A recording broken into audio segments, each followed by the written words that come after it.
ನಮಸ್ಕಾರ. ಕನ್ನಡ ಒನ್ನೆಗೆ ಸ್ವಾಗತ. ನಾನು ನಿಮ್ಮ ಭಾಗ್ಯನಾರಾಯಣ ಬೊಕ್ಕವರಪು. ನಿನ್ನೆ ಡಿ ಕೆ ಶಿವಕುಮಾರ್ ಸರ್ಕಾರದ ಅಥವಾ ಕರ್ನಾಟಕ ರಾಜ್ಯ ಸರ್ಕಾರದ ಸಂಪುಟ ವಿಸ್ತರಣೆ ಇತ್ತು. ಇನ್ನೊಂದು 20 ಜನ ಮಂತ್ರಿಗಳು ಸೇರ್ಪಡೆಯಾಗ್ತಾರೆ ವಿಸ್ತರಣೆಯ ಭಾಗವಾಗಿ ಅನ್ನುವಂಥದ್ದು ಬೆಳಗ್ಗೆಯಿಂದ ಸುದ್ದಿ ಆಗ್ತಿತ್ತು. ಸಂಜೆ ಆಗ್ತಾ ಆಗ್ತಾ ಅದು 20ರಿಂದ 19ಕ್ಕೆ ಬಂತು. ಸೊ ಅಲ್ಲಿ ಆ ಪಟ್ಟಿ ಸಾಕಷ್ಟು ಗೊಂದಲಮಯದಿಂದ ಕೂಡಿತ್ತು ಅನ್ನೋದಕ್ಕೆ ಅದೇ ಸಾಕ್ಷಿ. ಅದರ ಜೊತೆಗೆ ಇನ್ನೊಂದು ದೊಡ್ಡ ಸುದ್ದಿ ಆಗಿದ್ದೇನು ಅಂದ್ರೆ ಸಿದ್ದರಾಮಯ್ಯನವರ ಅನುಪಸ್ಥಿತಿ. So end of the day ಬರ್ತಿರುವಂತಹ ಸುದ್ದಿಗಳೇನು ಅಂದ್ರೆ ಈ ಸಂಪುಟ ವಿಸ್ತರಣೆಯಲ್ಲಿ ಹೈಕಮಾಂಡ್ ವಿನಾಕಾರಣ ಕೈಕಾಲೆಲ್ಲ ಆಡಿಸ್ಬಿಟ್ಟಿದೆ, ಕಡ್ಡಿ ಎಲ್ಲ ಆಡಿಸಿದೆ. ಅದು ಯಾವ ಮಟ್ಟಕ್ಕೆ ಅಂದ್ರೆ ಈ ಕಡೆ ಮುಖ್ಯಮಂತ್ರಿ ಡಿ ಕೆ ಶಿವಕುಮಾರ್ಗೂ ಸಮಾಧಾನ ಇಲ್ಲ, ಸಿದ್ದರಾಮಯ್ಯನವರು ಅಸಮಾಧಾನಗೊಂಡಿದ್ದಾರೆ ಅಂತಹದ್ದೊಂದು ಸುದ್ದಿಗಳು ಬರ್ತಿವೆ. ಸೊ ಏನಾಯ್ತು ನಿನ್ನೆ ಈ ಸಂಪುಟ ವಿಸ್ತರಣೆ ಸಂದರ್ಭದಲ್ಲಿ, ಯಾಕಷ್ಟು ಗೊಂದಲಗಳಾಯ್ತು, ಯಾರೆಲ್ಲ ಯಾವೆಲ್ಲ ರೀತಿಯಲ್ಲಿ ಪ್ರತಿಕ್ರಿಯೆ ಕೊಟ್ಟರು, ಗೊಂದಲದ ಭಾಗವಾದವರು, ಮತ್ತೆ ಸಿದ್ದರಾಮಯ್ಯನವರು ಬರದೇ ಇದ್ದಾರಲ್ಲ, ಅದು ಏನು ಸಂದೇಶವನ್ನು ಕೊಡುತ್ತೆ ವಿವರಿಸುವಂತಹ ಪ್ರಯತ್ನವನ್ನು ಮಾಡ್ತೀನಿ. ಸೊ ನಿನ್ನೆ ಬಹಳ ದಿನಗಳಿಂದ ಪ್ರಯತ್ನ ನಡೀತಿತ್ತಲ್ಲ, ಒಂದು ಸಂಪುಟ ವಿಸ್ತರಣೆ ಪಟ್ಟಿ ಫೈನಲ್ ಆಗಿ ಮುಖ್ಯಮಂತ್ರಿಗಳ ಕೈಗೆ ಬರುತ್ತೆ. ಅದನ್ನು ಲೋಕಭವನ, ಈ ಹಿಂದೆ ರಾಜಭವನ ಅಂತಿತ್ತು, thanks to mister Narendra Modi ಅದನ್ನ ಹೆಸರು ಬದಲಾಯಿಸಿ ಲೋಕಭವನ ಅಂತ ಮಾಡಿಟ್ಟಿದ್ದಾರೆ ಈಗ.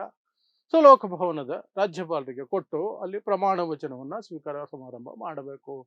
ಇದು ಕಳೆದ ವಾರದಿಂದ ಶುರುವಾಗಿದೆ. ಇನ್ನೇನು ಇವತ್ತು ಪ್ರಮಾಣ ವಚನ, ನಾಳೆ ಸಂಜೆ, ನಾಡಿದ್ದು ಆಚೆ ನಾಡಿದ್ದು ಅಂತ. ನಿನ್ನೆ ಎಲ್ಲ ಕನ್ಫರ್ಮ್ ಆದ ಮೇಲೂ ಸಹ ಸಂಜೆ 4:10 ಶುಭ ಮುಹೂರ್ತದಲ್ಲಿ ಸಂಪುಟ ವಿಸ್ತರಣೆ ಪ್ರಮಾಣ ವಚನ ಅಂತಿದ್ರು. ಆದ ನಂತರ ಮಧ್ಯಾಹ್ನ 3 ಗಂಟೆಗೆ ಅದೂ ಮುಂದೂಡಿಕೆ, 5 ಗಂಟೆ ಮೇಲೆ ಅಂತ ಹೊಸ ಸುದ್ದಿ ಬಂತು. ಯಾಕೆ ಅಂತಂದ್ರೆ ಇಷ್ಟು ದಿನ ಇವ್ರೇನೋ ಬಹಳ ಚರ್ಚೆ ಮಾಡ್ಕೊಂಡು ಕೂತಿದ್ರಲ್ಲ, ಸಂಪುಟದಲ್ಲಿ ಯಾರಿರ್ಬೇಕು, ಯಾರಿಗೆ ಅವಕಾಶ ಕೊಡಬೇಕು, ಯಾರನ್ನ ತೆಗಿಬೇಕು, ಯಾರನ್ನ ಇಟ್ಕೊಳ್ಬೇಕು ಅಂತ. ಅದು ಕೊನೆಗೆ ಪೂರ್ತಿ ಕಲಸು ಮೇಲೋಗರ ಆಗಿ ಚಿತ್ರಾನ್ನ ಆಗೋಗಿದೆ. ಅದು ಏನೋ ಹೈಕಮಾಂಡ್ ಇಂದ ಸೀಕ್ರೆಟ್ ಪೇಪರ್ ಅನ್ನೋ ರೀತಿಯಲ್ಲಿ ಸೀಕ್ರೆಟ್ ಪೇಪರ್ ತಗೊಂಡು ಬಂದ್ರು. ಇಲ್ಲಿ ಬಂದು ನೋಡಿದಾಗ ಡಿ ಕೆ ಶಿವಕುಮಾರ್ಗೂ ಶಾಕು, ಸಿದ್ದರಾಮಯ್ಯನವ್ರಿಗೂ ಶಾಕು. ಈ ಕಡೆ ನನಗೂ ಇಷ್ಟ ಆಗದಂಗೆ, ಈ ಕಡೆ ಡಿ ಕೆ ಶಿವಕುಮಾರ್ಗೂ ಇಷ್ಟ ಆಗದಂಗೆ ಮಾಡಿರೋ ಇದಕ್ಕೆ ನಾನು ಹೋಗೋದೇ ಇಲ್ಲ ಅಂತ ಸಿದ್ದರಾಮಯ್ಯ ಒಂದು ರೀತಿಯಾಗಿ ಏನ್ ರೀಸನ್ ಅಫಿಷಿಯಲ್ ಆಗಿ ಏನ್ ಕೊಟ್ಕೊಂಡ್ರು ಗೊತ್ತಿಲ್ಲ, ಒಟ್ನಲ್ಲಿ ಆ ಸಮಾರಂಭಕ್ಕೆ ಬರ್ಲಿಲ್ಲ, ಸಿದ್ದರಾಮಯ್ಯ ಬರ್ಲಿಲ್ಲ. ಅವರೇ ಮೇನ್ ಕ್ಯಾಂಡಿಡೇಟ್ ಆಕ್ಚುಲಿ. ಆ ಪಟ್ಟಿಯ ವಿಚಾರದಲ್ಲಿ ಚರ್ಚೆಗಳು ನಡೆಸಿದ್ದು, ಪ್ಲಸ್ ಅವರು ಸೀಟು ಬಿಟ್ಟುಕೊಟ್ರಲ್ಲ, ಮುಖ್ಯಮಂತ್ರಿ ಸೀಟ್, ಹಾಗಾಗಿ ಅವರ ಸಲಹೆಗಳನ್ನು ಗಂಭೀರವಾಗಿ ಪರಿಗಣಿಸಲಾಗುತ್ತೆ ಅಂದಿದ್ದು, ಹೈಕಮಾಂಡ್ ಅವರನ್ನ ಕರೆದು ಮಾತಾಡಿಸಿದ್ದು. ಇಷ್ಟೆಲ್ಲ ಆದ್ಮೇಲೆ ಸಿದ್ದರಾಮಯ್ಯನವರು ಆ ಸಮಾರಂಭದಲ್ಲಿ ಗೈರು.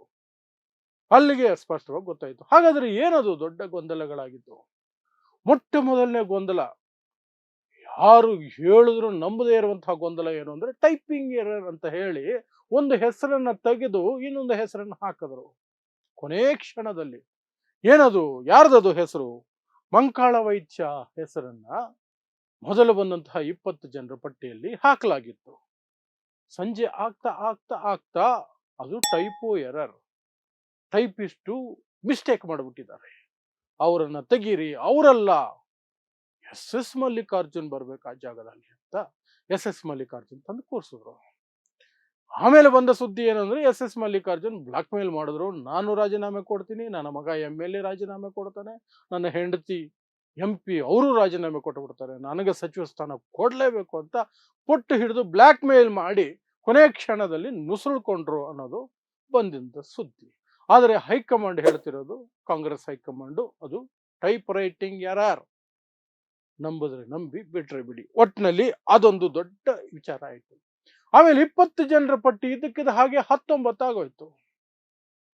19 ಆಗೋಯ್ತು. ಯಾಕೆ ಅಂತಂದ್ರೆ ಗಾಯತ್ರಿ ಶಾಂತೇಗೌಡ MLC, ಅವ್ರು ಆಕ್ಚುಲಿ MLC ಆಗೋದಕ್ಕೆ ಪ್ರಮಾಣ ವಚನ ಸ್ವೀಕಾರ ಮಾಡೋದಕ್ಕೆ ಬೆಂಗಳೂರಿಗೆ ಬಂದಿದ್ರು. ಅವ್ರಿಗೆ ಫೋನ್ ಮಾಡ್ಬಿಟ್ಟು, ನೀವು ಬರೀ MLC ಆಗಿ ಪ್ರಮಾಣ ವಚನ ಸ್ವೀಕಾರ ಮಾಡೋದಲ್ಲ ಮೇಡಮ್, ನೀವು ಇವತ್ತು ಮಂತ್ರಿಯಾಗಿ ಪ್ರಮಾಣ ವಚನ ಸ್ವೀಕಾರ ಮಾಡ್ತೀರಿ, ಕಂಗ್ರಾಚುಲೇಷನ್ ಅಂತ ಅಂದ್ಬಿಟ್ಟವ್ರೆ. ಪಟ್ಟಿನೂ ನೋಡಿದ್ದಾರೆ ಮೇಡಮ್. ಅವ್ರಿಗೂ ಖುಷಿ ಆಗೋಯ್ತು. ಪಕ್ಷ ನನ್ನನ್ನು ಗುರುತಿಸಿ ನನಗೆ ಸ್ಥಾನ ಕೊಟ್ಟಿದೆ, ಮಹಿಳಾ ಕೋಟಾದಡಿ ನನಗೆ ಸ್ಥಾನ ಕೊಟ್ಟಿದೆ. ಲಕ್ಷ್ಮೀ ಹೆಬ್ಬಾಳ್ಕರ್ ಇದ್ರು ರೇಸಲ್ಲಿ, ಅವ್ರಿಗೆ ಸಿಕ್ಕಿಲ್ಲ, ನನಗೆ ಸಿಕ್ಕಿದೆ ಅಂತ ಫುಲ್ ಖುಷಿಯಾಗಿದ್ರು. ಆದರೆ ಈ ಕಡೆ ಡಿ ಕೆ ಶಿವಕುಮಾರ್, ಆ ಕಡೆ ಸಿದ್ದರಾಮಯ್ಯ ಇಬ್ಬರು ಗರಂ ಆಗ್ಬಿಟ್ರು. ಅವ್ರಿಗೆ ನೇರವಾಗಿ ಸೂಚನೆ ಕೊಟ್ರಂತೆ, ಪಟ್ಟಿಯಲ್ಲಿ ಹೆಸರಿದ್ರೆ ಇರ್ತದೆ, ನೀನ್ ಪ್ರಮಾಣ ವಚನ ತಗೊಳಂಗಿಲ್ಲ ಅಂತ. ಸಿದ್ದರಾಮಯ್ಯ ಹೇಳಿದ್ರಂತೆ ನೇರವಾಗಿ. ಡಿ ಕೆ ಶಿವಕುಮಾರ್ ಅದೇ ರೀತಿ ಹೇಳಿದ್ದಾರೆ, ಇಲ್ಲ ನಿಮ್ ಹೆಸರು ಬೈ ಮಿಸ್ಟೇಕ್ ಬಂದಿದೆ. ಅದು ದೊಡ್ಡ ಗೊಂದಲ ಆಗೋಯ್ತು. ಒಂದು ಕಡೆ ಟೈಪಿಂಗ್ ಎರರ್ ಅಂತಾರೆ, ಇನ್ನೊಂದು ಕಡೆ ಈ ರೀತಿಯಾಗಿ ಇರೋ ಹೆಸರು ಇಲ್ದಿರ ಹೋಗುತ್ತೆ. ಆ ನಂತರ ಡಿ ಕೆ ಶಿವಕುಮಾರ್ ಅಸಮಾಧಾನದ ಒಂದು ಲೆಕ್ಕಾಚಾರ, ಸಿದ್ದರಾಮಯ್ಯನವರ ಅಸಮಾಧಾನದ ಒಂದು ಲೆಕ್ಕಾಚಾರ. ಡಿ ಕೆ ಶಿವಕುಮಾರ್ ತನಗೆ ಬೇಕಾದಂತಹ ಒಂದಷ್ಟು ಜನಕ್ಕೆ ಸೇರಿಸ್ಕೊಳ್ಳೋದು ಸಾಧ್ಯ ಆಗಲಿಲ್ಲ.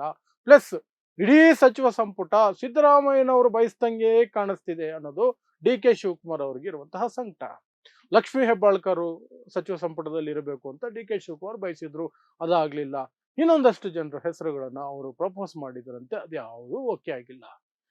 ಈ ಕಡೆ ಸಿದ್ದರಾಮಯ್ಯ, ಡಿ ಕೆ ಶಿವಕುಮಾರ್ ಅವ್ರು ಅನ್ಕೊಳ್ತಿರೋದೇನು ಸಿದ್ದರಾಮಯ್ಯನವ್ರದೇ ಎಲ್ಲ ನಡೆದು ಬಿಟ್ಟಿದೆ ಅಂತ. ಆದ್ರೆ ಸಿದ್ದರಾಮಯ್ಯ ಅನ್ಕೊಳ್ತಿರೋದೇನು ಏನೂ ನಡೆದಿಲ್ಲ, ನಾನು ಅನ್ಕೊಂಡಿದ್ದೇನೂ ನಡೆದಿಲ್ಲ, ನಾನು ಯಾರನ್ನ ಹೇಳಿದ್ನು, ಇವ್ರು ಯಾರನ್ನ ಮಾಡಿದಾರೋ, ಇದ್ದಕ್ಕಿದ್ದ ಹಾಗೆ ಏನೇನೋ ಮಾಡ್ಬಿಟ್ಟಿದಾರಲ್ಲ ಹೈಕಮಾಂಡ್ ಅಂತ ಅವರು ಅಸಮಾಧಾನ. ಅವ್ರು ಯಾವ್ದೋ ಬಸವರಾಜ ಶಿವಣ್ಣ ಅವರನ್ನ ಮಂತ್ರಿ ಮಾಡಬೇಕು ಅಂತ ಪಟ್ಟು ಹಿಡಿದು ಕೂತಿದ್ರಂತೆ ಸಿದ್ದರಾಮಯ್ಯ, ಅವ್ರಿಗೆ ಕೊಟ್ಟಿಲ್ಲ. ಈ ಕಡೆ ಗಾಯತ್ರಿ ಶಾಂತೇಗೌಡಗೆ ಯಾರೂ ಹೇಳಲಿಲ್ಲ, ಹೈಕಮಾಂಡ್ ನಿರ್ಧಾರ ಮಾಡ್ಕೊಂಡು ಕೊಟ್ಟುಬಿಟ್ಟಿದೆ. ಅದು ಈ ಕಡೆ ಇಬ್ರಿಗೂ ಅಸಮಾಧಾನ. ಸೊ ಸಿದ್ದರಾಮಯ್ಯನವರ ಪ್ರಕಾರ ನಾನು ಮುಖ್ಯಮಂತ್ರಿ ಸ್ಥಾನ ಬಿಟ್ಟುಕೊಟ್ಟೆ, ಆದರೂ ನನ್ನ ಮಾತೆ ನಡೀಲಿಲ್ಲ ಅಂತ. ಡಿ ಕೆ ಶಿವಕುಮಾರ್ ಅವರ ಪ್ರಕಾರ ಮುಖ್ಯಮಂತ್ರಿಯಾಗಿ ನಾನಿದ್ದೀನಿ, ಸಚಿವ ಸಂಪುಟ ಸಿದ್ದರಾಮಯ್ಯನವ್ರದಿದೆ, ಅವ್ರದ್ದು ಆ ಒಂದು ಯೋಚನೆ. ಇದರ ನಡುವೆ ಸಿದ್ದರಾಮಯ್ಯನವರು ಗೈರಾದರು. ಹಾಗಾದ್ರೆ ಪ್ರಮಾಣ ವಚನ ಸ್ವೀಕರಿಸಿದ್ದು ಯಾರ್ಯಾರು ಅಂತ ನೋಡೋದಾದ್ರೆ, ನರೇಂದ್ರ ಸ್ವಾಮಿ, ಶಿವರಾಜ್ ತಂಗಡಗಿ, ರುದ್ರಪ್ಪ ಲಮಾಣಿ, ಬಸವಂತಪ್ಪ, ಬಿ ನಾಗೇಂದ್ರ, ರಘುಮೂರ್ತಿ, ಜಮೀರ್ ಅಹಮದ್ ಖಾನ್, ರಿಜ್ವಾನ್ ಅರ್ಷದ್, ಸಂತೋಷ್ ಲಾಡ್, ಮಧು ಬಂಗಾರಪ್ಪ, ಪುಟ್ಟರಂಗ ಶೆಟ್ಟಿ, ಮಲ್ಲಿಕಾರ್ಜುನ್, ಎಸ್ ಮಲ್ಲಿಕಾರ್ಜುನ್, ಅಜಯ್ ಸಿಂಗ್, ಚೆಲುವರಾಯಸ್ವಾಮಿ, ಶಿವಲಿಂಗೇಗೌಡ, ಆಮೇಲೆ HC ಬಾಲಕೃಷ್ಣ, ಬಸವರಾಜ ರಾಯರೆಡ್ಡಿ, ವಿಜಯಾನಂದ ಕಾಶಪ್ಪನವರ್, ಕೊನೆಯಲ್ಲಿ ಲಕ್ಷ್ಮಣ ಸವದಿ. ಇಲ್ಲಿ ಸಹ ಸಾಕಷ್ಟು ಅಸಮಾಧಾನಗಳು. ಒಂದು ಕಡೆ ಹೆಸರು ಬಂದು ಪ್ರಮಾಣ ವಚನ ಸ್ವೀಕಾರ ಮಾಡಕ್ಕಾಗದಿರುವಂತಹ ಸನ್ನಿವೇಶದಲ್ಲಿ ಒಬ್ಬರಿದ್ರೆ, ಇನ್ನೊಬ್ಬರು ಹೆಸರು ಇದ್ದು ಆಮೇಲೆ ಬೇರೆಯವ್ರಿಗೆ ಬಿಟ್ಕೊಟ್ಟು ಸಂಕಟ ಇನ್ನೊಬ್ರು ಪಡ್ತಿದ್ರೆ, ಕೆಲವರು ನಾವು ಎಷ್ಟು ವರ್ಷದಿಂದ ಕಾಂಗ್ರೆಸ್ನಲ್ಲಿದ್ದೀವಿ, ನಾವು ಎಷ್ಟು ಸೀನಿಯರ್ಸು, ನಮಗೆ ಮಂತ್ರಿ ಸ್ಥಾನ ಕೊಡ್ಲೇ ಇಲ್ವಲ್ಲ ಅನ್ನೋ ಸಿಟ್ಟು. ಅದರಲ್ಲಿ ಮುಖ್ಯವಾಗಿ ಯಶವಂತಗೌಡ ಪಾಟೀಲ, ಇಂಡಿ ಕ್ಷೇತ್ರದ ಶಾಸಕ, ಅವರಂತೂ ಸಿಟ್ಟಿಗೆದ್ರು, ನನಗೂ ಕಾಂಗ್ರೆಸ್ಗೂ ಸಂಬಂಧನೇ ಇಲ್ಲ, ನಾನು ಹೋಗಿ ಶಾಸಕ ಸ್ಥಾನಕ್ಕೆ ರಾಜೀನಾಮೆ ಕೊಡ್ತಿದ್ದೀನಿ ಅಂತ ಸೀದಾ ವಿಧಾನಸೌಧಕ್ಕೆ ಹೋಗಿ ಅಲ್ಲಿ ಸ್ಪೀಕರ್ ಕಾರ್ಯಾಲಯಕ್ಕೆ ಹೋಗಿ ರಾಜೀನಾಮೆ ಕೊಟ್ಟೇ ಬಿಟ್ರು. ಇನ್ನು ಈ ಕಡೆ ಬೇಳೂರು ಗೋಪಾಲಕೃಷ್ಣ, ಸಾಗರ ಕ್ಷೇತ್ರದ MLA, ನಾನು ಎಷ್ಟು ವರ್ಷದಿಂದ ದುಡಿತಾ ಇದ್ದೀನಿ ಪಕ್ಷಕ್ಕೆ, ಯಾರ್ಯಾರಿಗೂ ಪಕ್ಷದಲ್ಲಿ ಸ್ಥಾನಗಳನ್ನ ಕೊಡ್ತೀರಿ, ಅಪ್ಪಂದ್ರು ಸ್ಟ್ರಾಂಗ್ ಆಗಿದ್ರೆ ಮಕ್ಕಳು ಕೊಡ್ತೀರಿ ಅಥವಾ ಇನ್ಯಾರಿಗೂ ಕೊಡ್ತೀರಿ, ನಮ್ಮಂಥವ್ರಿಗೆ ಕೊಡೋದೇ ಇಲ್ಲ, ನಾನು ರಾಜೀನಾಮೆ ಕೊಡ್ತೀನಿ, ನಾಳೆ ಬೆಳಗ್ಗೆ 10 ಗಂಟೆಗೆ ಹೋಗಿ ರಾಜೀನಾಮೆ ಕೊಟ್ಟುಬಿಡ್ತೀನಿ, ನಾನು MLA ಸೀಟ್ ನಾನು ಬೇಕಾಗಿಲ್ಲ ಅಂತ ಅವರು. ಇನ್ನು ಮೈಸೂರಿನಲ್ಲಿ ತನ್ವೀರ್ ಶೇಟ್ ಅಭಿಮಾನಿಗಳು ರಸ್ತೆ ಬಂದ್ ಮಾಡಿ, ಹೈವೇ ಬಂದ್ ಮಾಡಿ, ಒಬ್ಬ ವಿಷ ಕುಡಿದು ಅಲ್ಲಿ ಅವ್ರದ್ದು ಪ್ರತಿಭಟನೆಗಳು. ಸಾಕಷ್ಟು ಕಡೆ ಬೇರೆ ಅವರವ್ರ ಬೆಂಬಲಿಗರು ಯಾರೆಲ್ಲ ಅನ್ಕೊಂಡಿದ್ರು ನಮಗೆ ಸಚಿವ ಸ್ಥಾನ ಸಿಗಲೇಬೇಕು, ಸಿಕ್ಕೇ ಸಿಗುತ್ತೆ ಅನ್ನುವಂಥದ್ದು, ಆಯಾ MLAಗಳ ಬೆಂಬಲಿಗರು ದೊಡ್ಡ ಮಟ್ಟದಲ್ಲಿ ಅಲ್ಲಲ್ಲಿ ಗಲಾಟೆಗಳು. ಇದರ ನಡುವೆ ಕೆಲವರು ನಮಗೆ ಅಸಮಾಧಾನ ಆಗಿದೆ ಆದ್ರೆ ಏನ್ ಮಾಡೋದು, ಹೈಕಮಾಂಡ್ನ ತೀರ್ಪು ಒಪ್ಕೊಳ್ತೀವಿ ಅಂತ ಒಂದಷ್ಟು ಸಮಾಧಾನ, ಕೆಲವರು ರಾಜೀನಾಮೆ ಮಾಡಿದ್ರು. ಇದರ ನಡುವೆ ಈ ರಾಜೀನಾಮೆಗಳನ್ನು ಕೊಡ್ತೀನಿ ಅಥವಾ ಕೊಟ್ಟೇ ಬಿಡೋದು ಯಾವ ಲೆಕ್ಕಾಚಾರ ಅನ್ನೋದು ನಿಮಗೆ ಗೊತ್ತಿದೆ. ಇದು ಬೆದರಿಕೆ ತಂತ್ರ, ಮುಂದೆ ಆದರೂ ಏನಾದರೂ ಒಂದು ದೊಡ್ಡ ಹುದ್ದೆ ಸಿಗಬಹುದು ಅನ್ನೋದಕ್ಕೆ. ಆದ್ರೆ ಹೈಕಮಾಂಡ್ ಈಗ ಇದ್ದಕ್ಕಿದ್ದ ಹಾಗೆ ಬೇರೆ ರೀತಿ ನಡವಳಿಕೆಯನ್ನ ತೋರಿಸ್ತಾ ಇದೆ. ಕಾಂಗ್ರೆಸ್ ಹೈಕಮಾಂಡ್ ಇಷ್ಟು ದಿನ ಸುಮ್ಮನೆ ಇತ್ತು, ಸೈಲೆಂಟ್ ಆಗಿತ್ತು, ಜಾಸ್ತಿ ಕೈಕಾಲು ಆಡಿಸ್ತಿರ್ಲಿಲ್ಲ ಕರ್ನಾಟಕದ ವಿಚಾರದಲ್ಲಿ. ಯಾಕಂದ್ರೆ ಅತಿ ದೊಡ್ಡ ರಾಜ್ಯ, ಅದು ಆಳ್ತಾ ಇರೋದು ಕರ್ನಾಟಕನೇ. ಬಟ್ ಈಗ ಯಾಕೋ ಕಾಂಗ್ರೆಸ್ಗೆ ಧೈರ್ಯ ಜಾಸ್ತಿ ಬಂದ್ಬಿಟ್ಟಿದೆ ಹೈಕಮಾಂಡ್ಗೆ. ಹೇಳ್ತೀನಿ ಇನ್ನು ಏನು ಮಾಡಿದ್ದಾರೆ ಅಂತ. ಇಲ್ಲಿಯೂ ಸಹ ರಾಜೀನಾಮೆ ಯಾರಾದ್ರೂ ಕೊಟ್ರೆ MLAಗಳು ಅಸಮಾಧಾನಗೊಂಡು ಸಚಿವ ಆಗ್ಲಿಲ್ಲ ಅಂತ ಅದನ್ನ ಅಕ್ಸೆಪ್ಟ್ ಮಾಡಿ ಅಂತ ಹೇಳಿದೆ ಅಂತ ಹೈಕಮಾಂಡ್. ಈಗ ಪಾಪ ಇವರು ಹೆದರ್ಸೋದಕ್ಕೆ ರಾಜೀನಾಮೆ ಕೊಟ್ಟಿರೋರು, ಕೊಡ್ತೀನಿ ಅನ್ನೋರು, ಅವ್ರಿಗೆ ಧರ್ಮ ಸಂಕಟ. ಈಗ ಅವರು ಪಾಪ ದೊಡ್ಡ ದೊಡ್ಡ ನಾಯಕರ ಹತ್ರ ಹೋಗಿ ನೀವು ರಿಕ್ವೆಸ್ಟ್ ಮಾಡ್ದಂಗೆ ಮಾಡಿ ಸರ್, ನಾವು ಹಂಗೆ ವಾಪಸ್ ತಗೊಳ್ತೀವಿ ಅಂತ ಆ ಡ್ರಾಮಾ ಬೇರೆ ಸೆಟಪ್ ಮಾಡ್ಬೇಕೀಗ. ಆ ಡ್ರಾಮಾ ಸೆಟಪ್ ಮಾಡ್ಕೊಳ್ಳೋ ಪರಿಸ್ಥಿತಿನ ಹೈಕಮಾಂಡ್ ತಂದಿಟ್ಟಿದೆ. ಇನ್ನೊಂದು ಹೈಕಮಾಂಡ್ ಮಾಡಿರುವಂತಹದಕ್ಕೆ ಸಮಾಧಾನ ಏನಿರೋದು ಅಂದ್ರೆ, ಮಂತ್ರಿಗಳ ಆಯ್ಕೆಯಲ್ಲಿ ನೀವು ಕೈ ಕಾಲು ಅಲ್ಲಾಡಿಸ್ತೀರಿ, ಓಕೆ, ಇದರಲ್ಲಿ ಜಾಸ್ತಿನೇ ಅಲ್ಲಾಡಿಸಿದಿರಿ, ಓಕೆ ಅಂತಲೂ ಅನ್ಬಹುದು. ಹೈಕಮಾಂಡ್ ಸಂಸ್ಕೃತಿ ನ್ಯಾಷನಲ್ ಪಾರ್ಟಿ ಅಂತ. ಬಟ್ ವಿಧಾನಸಭೆ ಮತ್ತು ವಿಧಾನ ಪರಿಷತ್ತಿಗೆ ಸ್ಪೀಕರು, ಡೆಪ್ಯೂಟಿ ಸ್ಪೀಕರ್ನು ಸಹ ಅವರೇ ಆಯ್ಕೆ ಮಾಡಿ ಕಳಿಸೋರೆ. ಮಂತ್ರಿಗಳ ಲಿಸ್ಟ್ ಕೆಳಗಡೆ ಇಂತಿಂತವರು ಸ್ಪೀಕರು, ಇಂತಿಂತವರು ಡೆಪ್ಯೂಟಿ ಸ್ಪೀಕರು, ವಿಧಾನಸಭೆಗೆ ಇವರು, ವಿಧಾನ ಪರಿಷತ್ಗೆ ಇವರು ಅಂತ ಹಾಕಿ ಕಳಿಸ್ಬಿಟ್ಟಿದ್ದಾರೆ. ಅವರು ಲಭೋ ಲಭೋ ಅಂತವ್ರು, ನಮಗ್ ಬೇಡ ಅದು. ಹೈಕಮಾಂಡ್ ಅದು ಯಾಕೆ ಇದರಲ್ಲಿ ಕೈ ಕಾಲಲ್ಲಾಡಿಸ್ತು? ಯಾಕಂದ್ರೆ ಯೂಶುವಲ್ ಆಗಿ ಹೈಕಮಾಂಡು ಸ್ಪೀಕರು, ಡೆಪ್ಯೂಟಿ ಸ್ಪೀಕರ್ ಎಲ್ಲ ಪಕ್ಷದ ಕಡೆಯಿಂದ ಬರೋದಲ್ಲ. ಇಲ್ಲಿ ಲೋಕಲ್ ಅಲ್ಲಿ ಯೋಚನೆ ಮಾಡಿ, ಚಿಂತನೆ ಮಾಡಿ, ಯಾರಿಗೇನು ಅನ್ನೋದ್ರ ಬಗ್ಗೆ ಕೊಡ್ತಾರೆ. ಏನಾದ್ರೂ ಗೊಂದಲ ಆಗಿ ಏನೋ ಆಗಿದ್ರೆ ಮಾತ್ರ ಹೈಕಮಾಂಡ್ ಮಧ್ಯ ಪ್ರವೇಶ ಮಾಡುತ್ತೆ. ಬಟ್ ಅದರಲ್ಲೂ ಹೈಕಮಾಂಡ್ ಕೈ ಕಾಲಲ್ಲಾಡಿಸಿದೆ. ಸೊ ಅದರ ಬಗ್ಗೆಯೂ ಸಹ ಈ ಕಡೆ ಡಿ ಕೆ ಶಿವಕುಮಾರ್ ಅವ್ರಿಗೆ ಅಸಮಾಧಾನ ಇದೆ.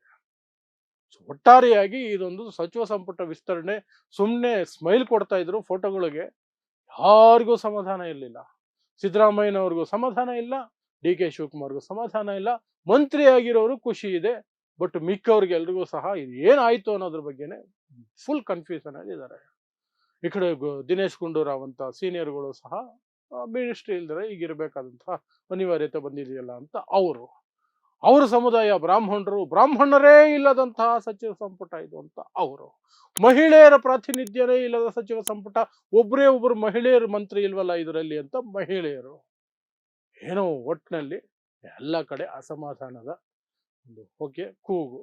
ಅದರ ನಡುವೆ ಈಗ ಪೂರ್ಣ ಪ್ರಮಾಣದಲ್ಲಿ ಡಿ ಕೆ ಶಿವಕುಮಾರ್ ಅವರ ಸರ್ಕಾರ ಚಾಲನೆಗೆ ಬಂದಿದೆ ಅಷ್ಟೇ. ಇದಿಷ್ಟು ನಿನ್ನೆ ಸಚಿವ ಸಂಪುಟ ವಿಸ್ತರಣೆ ಅನ್ನೋ ವಿಚಾರದಲ್ಲಿ ಆಗಿರುವಂತಹ ಬೆಳವಣಿಗೆಗಳು ಮತ್ತು ಅದಕ್ಕೆ ಸಂಬಂಧಪಟ್ಟಂತಹ ಸುದ್ದಿ. ಸೊ ನೋಡ್ತಾ ಇರಿ ಸಮ ಸಮಾಜಕ್ಕಾಗಿ ಕನ್ನಡ 1 ನ್ಯೂಸ್. ನಮಸ್ಕಾರ.